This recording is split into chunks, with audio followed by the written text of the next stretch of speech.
이 소식을 좀 입체적으로 짚어주기 위해서 북한 전문가, 군사 전문가 두 분, 그리고 이현정 의원 나오셨습니다. 어서 오십시오. 네, 안녕하세요. 안녕하세요. 무려 40발의 사격을 뚫고 귀순한 이제 북한군 병사 들으셨던 것처럼 상태가 위중한 것으로 알려지고 있는데요. 5시간에 걸쳐 응급수술을 집도한 그 유명한 이국종 교수의 목소리부터 먼저 듣고 오겠습니다. 상태가 너무 안 좋을 때는 2차, 3차 수술을 계속 할 때마다 열구 닫고 할 수가 없기 때문에 그냥 열어놓는 거예요. 내장이 부종도 심하고 환자분 상태가 안 좋아서 걱정이 많이 되니까 오셨죠. 집중 치료해야 돼요. 그리고 약을 지금 어마어마한 양을 쓰고 있거든요. 감염도 막아야 되고 지금 또 그 말씀드릴 수 없는 굉장히 복잡한 것들이 많아요. 제가 DIC라고 굉장히 빠져있기 때문에 되게 위험해요. 지금. 글쎄요. 오늘 아침이니까 애초에는 그 생명에는 지장이 없다는 소식까지 얼핏 들었었는데 이현정 의원님 지금 제거하지 못한 총알 한두 개가 또 몸속에 남아있다면서요? 네, 저도 병원 측에 알아보니까 상태가 지금 알려진 것보다는 굉장히 더 심각하다고 그래요. 왜냐하면 이제 병원으로 왔을 때 거의 혈압 자체가 굉장히 떨어져 있었고 그리고 이제 총격을 많이 받다 보니까 일단 뭐 준비할 겨를도 없이 바로 개복을 했다고 합니다. 근데 지금 내장이 많이 터져서 사실 내장 안에 있는 여러 가지 분변이라든지 그다음 기생충 이런 게 지금 굉장히 많이 있다고 그래요. 그래서 그거를 지금 다 어떤 제거해내고 또 수술하는 게 힘들고 그리고 특히 이제 지금 총상이 지금 한 6에서 7발 정도 이제 박혀 있는데 지금 현재 한 2발 정도는 아직까지 못 빼냈다고 합니다. 이게 왜냐하면 혹시나 그걸 빼내게 깊숙이 들어있기 때문에 빼낼 경우에는 이게 생명 위협될 수가 있으니까 일단 먼저 급한 것부터 먼저 막아놓고 그래서 좀 전에 이국종 교수 이야기에 따라서 보면 일단 개복한 그 상태로 그대로 놔두고 일단 약물 투입을 하고 조금 상태가 좋아지면 다시 수술하고 또 일부 중에서는 또 관통한 그런 상처도 있어서 사실 거의 뭐 상태가 보면 상당히 그 위급한 상황이라고 합니다. 네, 뭐 김기열 교수님 말씀처럼 장기 손상이 매우 심각한 것으로 알려지고 있는데 일단은 저희가 어떤 종류의 총이 사용됐는지 이 부분을 밝히는 것도 굉장히 중요한 부분이 될 수 있을 것 같아요. 원래는 판문점 공동경비구역 내에는 유엔사에서 관할하기 때문에 자기 개인용 소총, 권총이나 이런 거 외에는 중화기를 쏘지 못하게 돼 있습니다. 근데 지금 사실은 북한군도 일부 중화기가 들어와 있고 기관총도 있고 또 좀 그런 게 있습니다. 그래서 제가 생각할 때 자동 소총이라 그러면 옛날에는 7.62mm라고 우리 기관총에 쓰는 굵은 거를 북한군이 사용했는데 요새는 한 5.45mm라고 AK-74 소총이라고 자동 소총을 가지고 바로 거기가 우리 자유의 집에 북한에서 바로 내려다보는 고각 소초가 있거든요. 거기에서 내리 쐈거나 아니면 찝차에 최소 한 4명이나 6명 좀 탈 수 있거든요. 북한군 찝차가. 그 나머지 인원에서 또 같이 쐈거나 해서 한 40여 발이 어깨, 등, 다리 그리고 이 등에서는 복부를 관통하고 근데 북한군 소총은 제가 그것까지 연구를 못해 우리 소총은 5.56mm 간으로도 조우손이라 그래가지고 이게 빙빙빙빙 돌아가기 때문에 들어갈 때는 조그만 구멍으로 들어가는데 이제 나올 때는 이게 확 휘져서 나오니까 아마 지금까지 사망을 안 했다면 그게 천우신조가 아닐까. 40발 정도를 맞아가지고요. 사실 그러니까 말씀하셨던 것처럼 권총이 아니라 소총 그것도 위쪽에서 초소 위쪽에서 이제 난사를 했기 때문에 거기는 그 자유의 집에서 뒤로 와가지고 얼른 은폐원폐를 하지 않으면 그냥 시멘트 맨 바닥이라 아무것도 없어서 그냥 쏘면 맞을 수밖에 없는. 그 얘기도 또 잠시 뒤에 더 집중적으로 해볼게요. 안 소장님. 북한군이 글쎄요 뭐 깨어난다 하더라도 본인이 제대로 증언을 못하면 물론 뭐 그렇게 되면 안 되겠습니다만 이 귀순 목적이나 이런 게 좀 미스테리로 남는 거 아니겠습니까? 그렇죠. 이게 사망해버리면 그 모든 게 이제 조사가 차단되는 건데 물론 뭐 그 후에 이제 비하인드 스토리로 들을 수 있겠지만 우선 이 북한군에서 찝차를 몬다.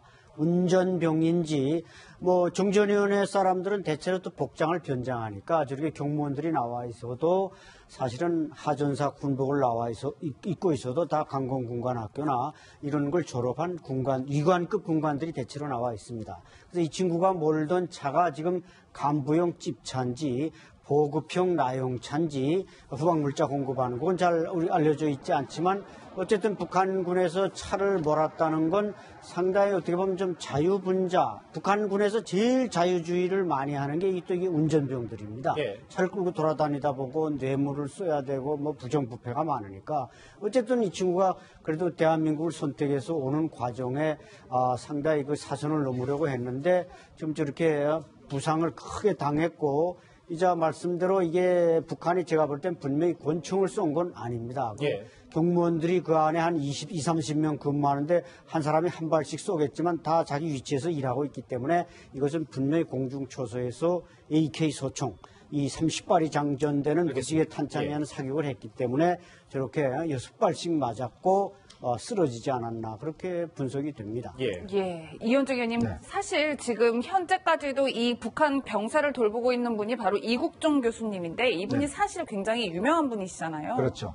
그 사실 뭐 아덴만의 영웅이라고 하지 않습니까? 석혜균 선장을 사실 그때 총탄을 많이 맞았죠. 그때 하여튼 응급치료를 해서 정말 석 선장을 살려낸 가라버린 거고 그 이후에 이 중증외상치료센터 이게 이제 이제 이국종 교수가 주장을 해서 이게 이제 지금 각 지역별로 마련이 되어 있습니다. 그러니까 헬기도 이제 마련되어 있고. 그러니까 왜냐하면 이런 응급 환자들 같은 경우는 일반 병원을 갈 경우에 실제로 이제 이국종 교수 같은 응급의학을 전공하셨거든요. 그만큼 응급한 상황에는 정말 이게 훈련되고 단련된 팀들이 붙어서 한꺼번에 수술해야지만이 살릴 수가 있는 겁니다. 그러니까 일반적인 응급실과는 좀 더 스페셜한 그런 기능을 요구를 하거든요. 그런 면에서 이제 지금 각 지역에 지금 광역 지역에 응급센터가 설치가 돼 있고 이제 이국종 교수가 지금 현재 아주대 원래 교수거든요. 아주대에 이제 이 센터가 설립되어 있습니다. 그래서 여기 이제 헬기도 있고 이번에 같은 경우는 미군 헬기로 바로 이제 이송을 해서 거기서 바로 이제 현장에 수술을 했는데 마침 이제 이국종 교수가 직접 집도를 맡아서 수술을 장시간 했다고 합니다.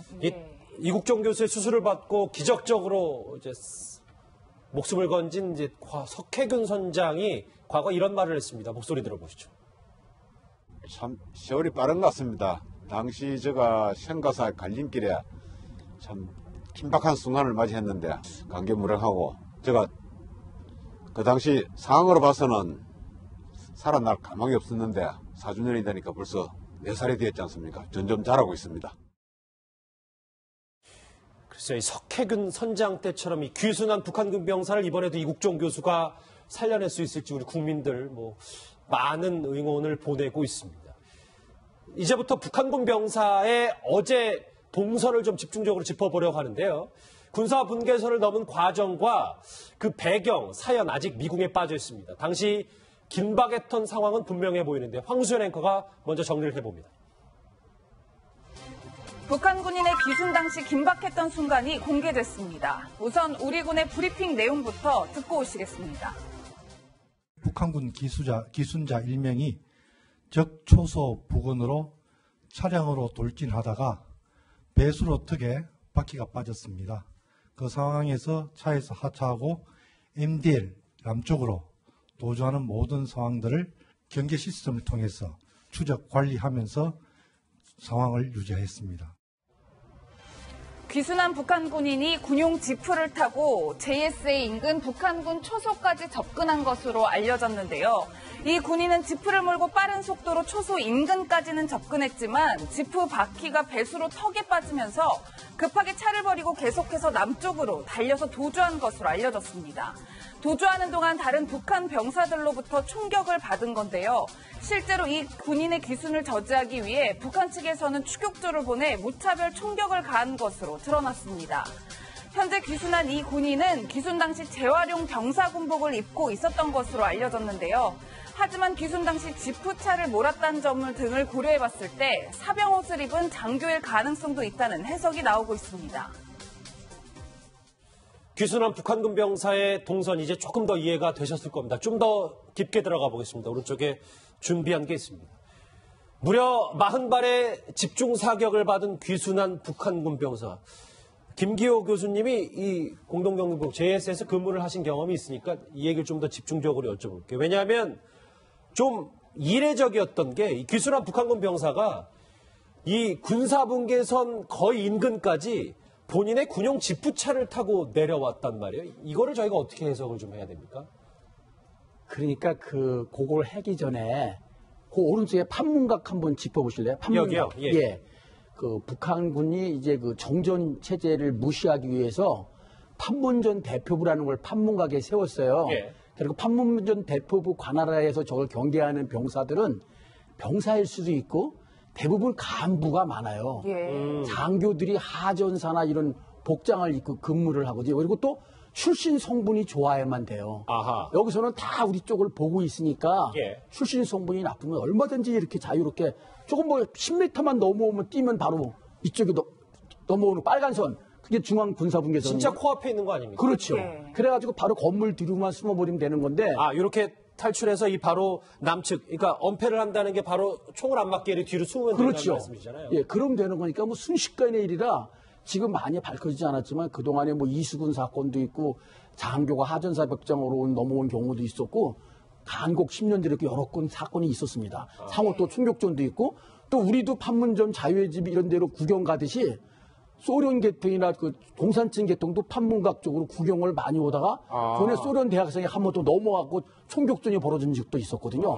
구경하다가 갑자기 뛰어오면 뭐 한 2, 3분이면 뛰어오거든요. 근데 이번에는 아마 그 차를 몰 정도 됐으면은 그 슬쩍 그 평상시에 불만이 있어서 북한 체제에 우리 쪽을 좀 동경하고 있었거나 아니면 뭔가는 잘못을 저질러서 더 이상 거기에 있기 어려웠을 그런 상황이 있었을지 않을까 하는 좀 추정을 해볼 수가 있습니다. 알겠습니다. 예, 그리고서 딱 빠졌을 때 뭔가 고장나서 고치는 것처럼 해가지고 바로 뛴다는 것이 적의 그 은폐물인 대로 빨리 돌았어야 되는데 그렇죠. 그걸 좀 못 들어온 것 같습니다. 그러니까 도락에 빠졌을 때 차량이 고장난 척하고 곧바로 귀순을 시도한 게 뛰었다. 뭐 이런 안 소장님 말씀을 종합해 보면 뭐 병사일 수도 있지만 장교일 가능성도 있고 또 출신 성분이 매우 좋다라고 말씀해 주셨는데 그렇다면 도대체 왜 기순을 선택했을까요? 그렇죠. 이제 소속이 중요한데 저 군인이 과연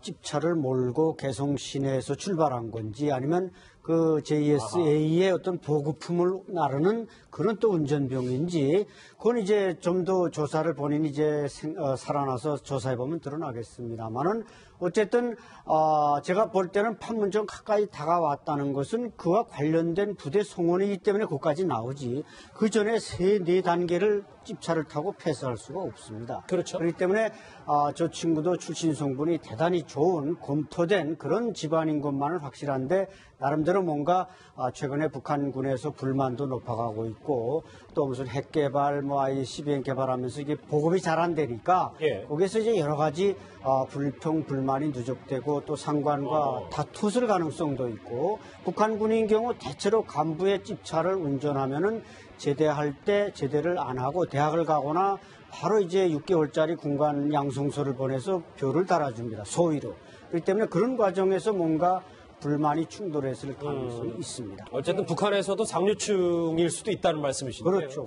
좀 더 들어가 보겠습니다. 귀순한 북한군의 정체에 대해서 오늘 오전 국방부 이렇게 브리핑을 했습니다. 들어보시죠.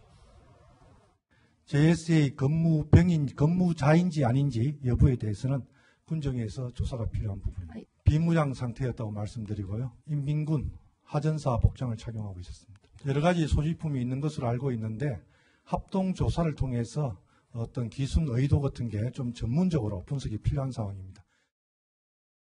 그렇죠. 전문적인 분석이 필요할 텐데 이 귀순한 북한군 병사가 안 소장님 하전사 복장을 입었단 말이에요, 군복을. 하전사라는 계급이 우리와 비교하면 어느 정도 계급이 되는 거예요? 그러니까 우리 우리 뭐 1등병, 2등병, 뭐 분대장까지가 이제 하전사인데 하사관과 병사를 합쳐서 하전사라고 부릅니다. 그러니까 군관이 아닌 사람은 밑은 다 하전사인데 문제는 판문점에 나와 있는 그 경무원들 그 사람 우리 이제 헌병과 같은 임무를 수행하는 사람들이 대체로 뭐 중사나 뭐 하사 이렇게 달고 나오는데 중사 이상은 거의 다 장교라는 겁니다. 방건 종합 군관학교 또 압록강 군관학교를 나와가지고 이 격술과 이 특수부대 훈련을 받은 보통 한 사람이 한 10명씩 제킬 수 있는 능력을 가질 수 있는 사람만이 거기 나오고 그래서 이제 지난 8.18 도끼 사건 때 우리 보니파스 대위를 도끼로 내리 찍은 사람이 바로 그 박정남 대위라고 그 당시는 상사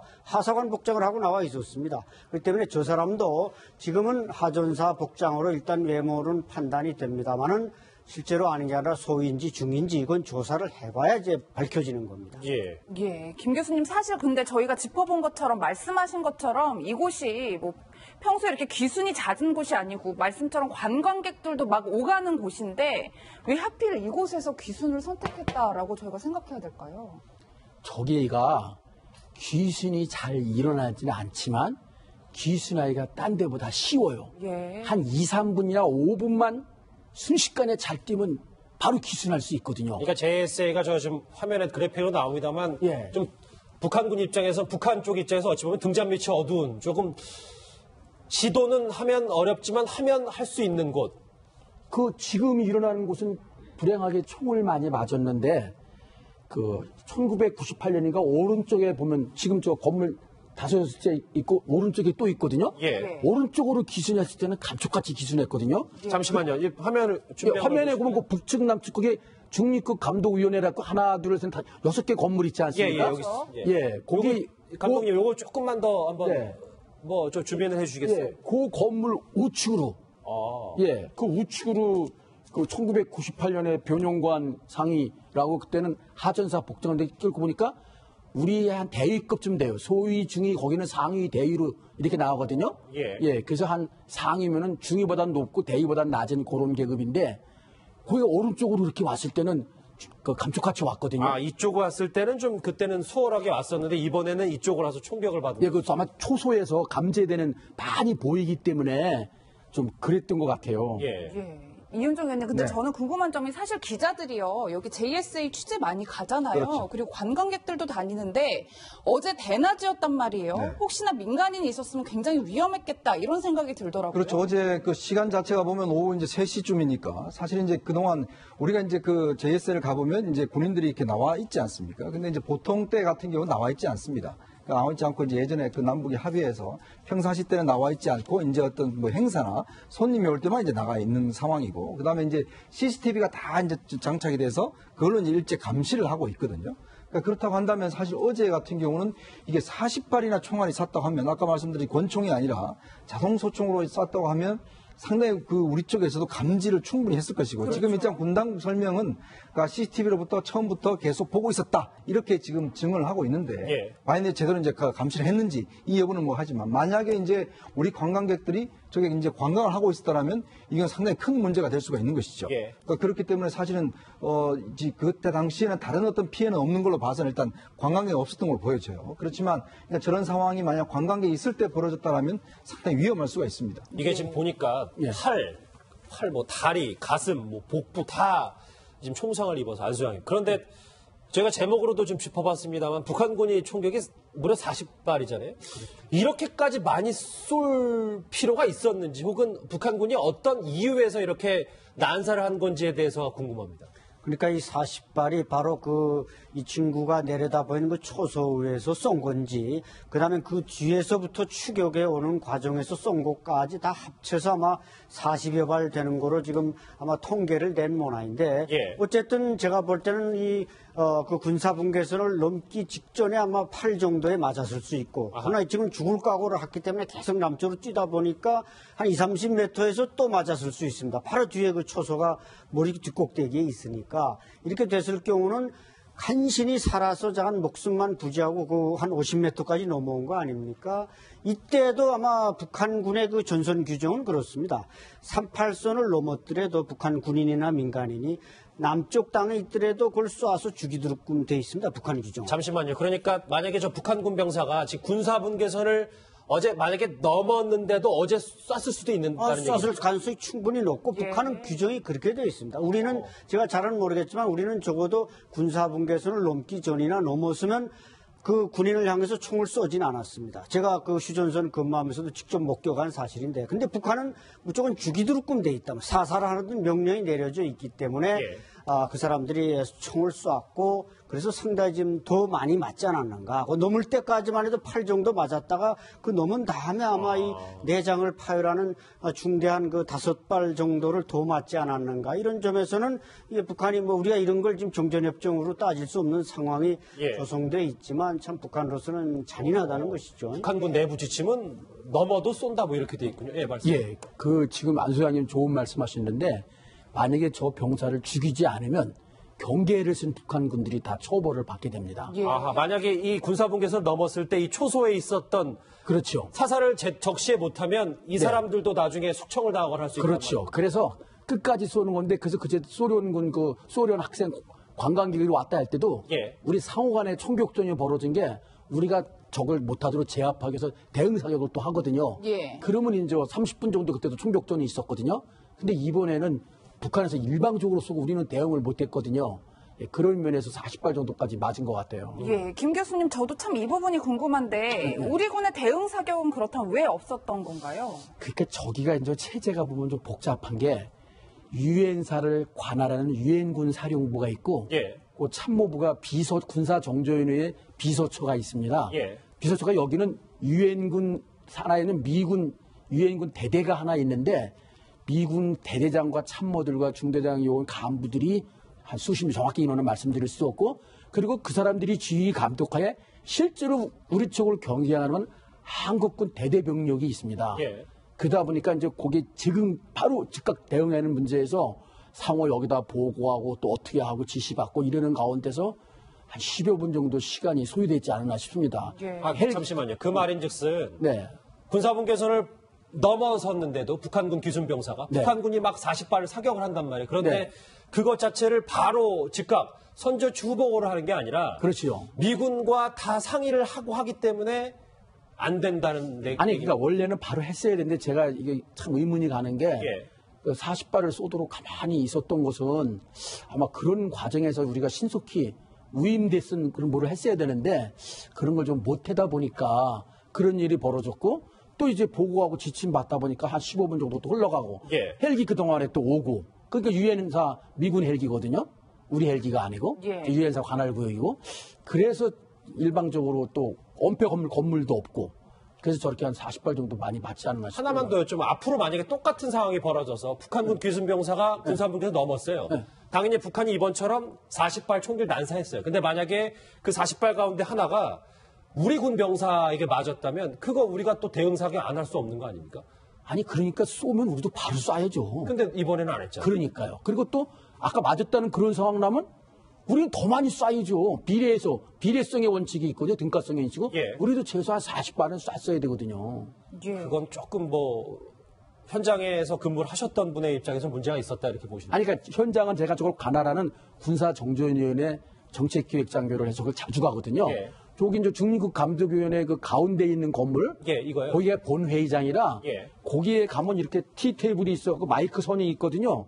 그리고 마이크 선을 기준으로 남과 북이 갈라져요. 예, 저도 화면에서 보고 예, 그 안에는 서로 같이 있게 되고 나머지 건물은 이렇게 우리 왜 선글라스 딱 쓰고 영화에도 나오지만 그러고 있지 않습니까? 예. 그러기 때문에 서로 이제 바로 즉각 알겠습니다. 총격전을 하고 그다음에 증원 기동 타격대라 그래가지고 몇 분 만에 증원할 수 있는 기동 타격대가 있거든요. 예. 그러니까 그런 것들은 즉각적으로 가서 기동 타격을 들어가서 5분 대기조라고 통상 예. 가서 했는지 안 했는지 다 보고 있거든요. 알겠습니다. 네. 일단 알겠습니다. 예, 일단 이현정 의원님 네. 우리 군의 대응에 대해서도 여러 가지 목소리가 나올 것으로 보이는데 실제로 쓰러져 있는 병사를 발견하고 구출하는 데까지 한 25분 정도가 걸렸어요. 네. 상당히 좀 시간이 많이 소요됐다 이런 평가들이 있더라고요. 그렇죠. 일단 지금 우리 군 대응에 몇 가지 문제점이 좀 드러나고 있는데요. 예. 송영무 장관이 국회에 나와서 과연 그 북한의 총이 만약 우리 MDL 쪽을 넘어왔느냐. 즉 뭐냐면 북한의 총이 그냥 북한 내에서만 이루어졌으면 문제가 아닙니다. 그렇죠. 근데 만약 총탄이 MDL을 넘어왔으면 이건 우리에 대한 도발이거든요. 자, 그럼 우리가 이것에 대해서 응사를 해야 됩니다.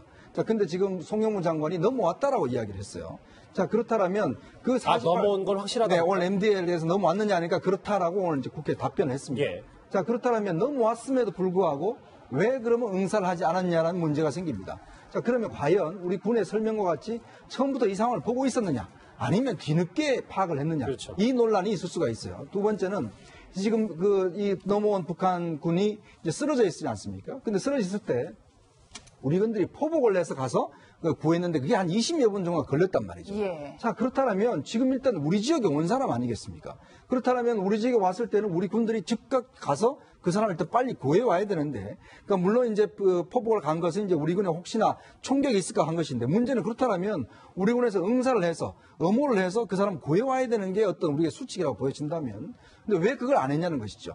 왜냐하면 이게 촉각을 다투는 생명의 어떤 촉각을 다투는 것인데 20여 분 동안 늦어짐으로 해서 실제 이송돼서 지금 이제 아까 이국정 교수 이야기 따라 이게 굉장히 위중한 상황이지 않습니까? 그렇죠. 그렇다 보니까 과연 그렇게 했느냐의 문제. 아까 김 교수님 이야기했지만 그럼 우리 군에서는 도대체 그럼 왜 그렇게 가만히 있었느냐. 이 북한에서 40발을 쏘고 그게 지금 그 국방부 장관 이야기는 MDL까지 넘어왔다고 하는데도 불구하고 응사를 왜 안 했던가. 파악하고 있었는가. 이런 문제가 사실 좀 더 밝혀져야 될 문제 같습니다. 김규호 교수님 정리를 해볼게요. 그러니까 우리 영토에서 물론 뭐 북한군이 언제 총을 쏠지 모르니까 뭐 포복으로 갈 수도 있겠지만 그것부터 해서 응사도 제대로 하지 못했다라는 측면이 오히려 이 사람이 왜 기순을 했는지를 푸는 것보다 이게 더 중요한 문제 같아서요. 둘 다 풀려야 될 것 같아요. 일단 40발 정도 소리 나면은 혹시 CCTV나 뭐 거기 TOD 장비 같은 걸 못 봤다, 못 볼 수가 없고요. 첫 번째 40발 소리 나면 벌써 압니다. 그 옆에서 바로 뭐 10m. 아니, 한두 발도 아니고 40발이 투둥퉁퉁 나갈 텐데. 그럼요. 그럼 어디서 총 싸우는 거 그냥 알죠. 그럼 바로 우리 조건 반사적으로 응사를 해야죠. 예. 근데 그런 면에서 좀 문제가 있다. 그렇지 않으니까 더 많은 부상을 당하지 않았냐. 그리고 일단 우리 병사가 안 맞았어도 우리 땅에 떨어졌으면 바로 쏴야죠, 우리도. 알겠습니다. 그만한 양을. 네. 안찬일 소장님, 이제 사실 JSA 구역을 통해서 1급 병사가, 일종의 1급 병사가 귀순을 한 셈인데, 이게 김정은 귀에도 들어갔을까요? 당연히 들어가죠. 이게 김정일 때도 그렇고, 김정은도 이게 판문점에 대한 관심이 지대합니다. 네. 74년에 김정일이가 판문점에 와서 그 경무원들을 뒷잔등을 두드려주니까 2년 후에 이 독기 사건을 일으킨 겁니다. 세상에 배는 게 없었죠. 아마 김정은이 올해 들어와서도 판문점이나 초전방 그 GP까지 나온 걸로 알려지고 있거든요. 그래서 이 친구들이 뭔가 지금 뭔가 그 뭐 도취가 되어 있는지 잠깐 이 귀순병사가 지나가는 걸 제때 발견 못했다가 아마 마지막 단계에서 발견하고 저렇게 집중 사격을 한 것으로 알려지고 있는데 만약에 이제 말씀들 하신 대로 저 총탄이 우리 구역에 떨어졌다든지 또 북한이 저렇게 자동 화기로 사격했다든지 이런 건 엄연한 군사정전협정 위반 행위입니다. 물론 북한은 군사정전위원회에서 뛰쳐나가서 지금 조선인민군 판문점위원회라는 걸 만들어가지고 제멋대로 가고 있지만 우리가 이걸 따질 건 따져서 뭔가 정전체제 북한을 다시 끌어들이는 그런 시스템을 만들어가야 하는 것입니다. 이번 기회에. 북한군 병사의 돌진 귀순 얘기. 오늘 오전 움직이는 소식 전문가들과 함께 짚어봤습니다. 두 분의 군사 전문가 김기호 교수, 안찬일 소장님이 여기서 인사를 드리겠습니다. 고맙습니다.